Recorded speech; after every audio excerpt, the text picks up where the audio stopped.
Next, R's visualization capabilities are top-notch, making it easy to build beautiful plots. It's also easy to create so-called packages, which are extensions to R. R's very active community has created thousands of these packages for many different fields. Last but not least, R is an actual programming language with a command line interface for executing code. This is a big plus compared to other point-and-click programs out there.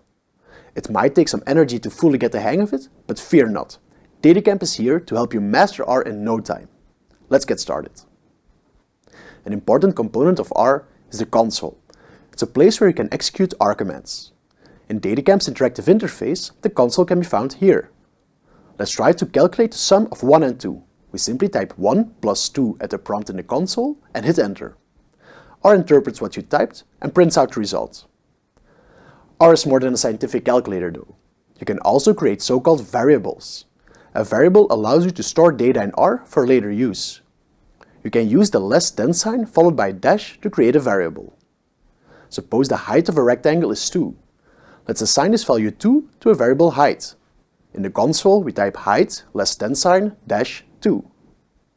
This time R does not print anything, because it assumes that you will be using this variable in the future. If you simply type and execute height in the console, R returns 2. We can do a similar thing for the width of our imaginary rectangle.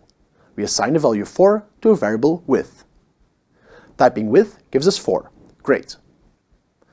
As you're assigning variables in the R console, you're actually accumulating the R workspace. It's the place where R variables live. You can list all variables with the ls function. Simply type ls followed by empty parentheses and hit enter. This shows you a list of all the variables you have created up to now. There are 2 objects in your workspace at the moment, height and width. If you try to access a variable that is not in the workspace, depth for example, R will throw an error. Suppose you now want to find out the area of our imaginary rectangle, which is height multiplied by width. Height equals 2 and width equals 4, so the result is 8. Let's also assign this result to a new variable, area.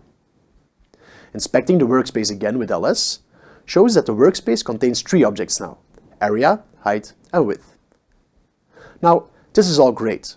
But what if you want to recalculate the area of your imaginary rectangle when the height is 3 and the width is 6? You'd have to reassign the variables width and height in the console and then recalculate the area. That's quite some coding you'd have to redo, isn't it? This is the place where R scripts come in. An R script is simply a text file with successive lines of R code. Let's create such a script, rectangle.r, that contains the code that we've written up to now. Next, you can run this script. In the DataCamp interface, you can do this with the Submit Answer button.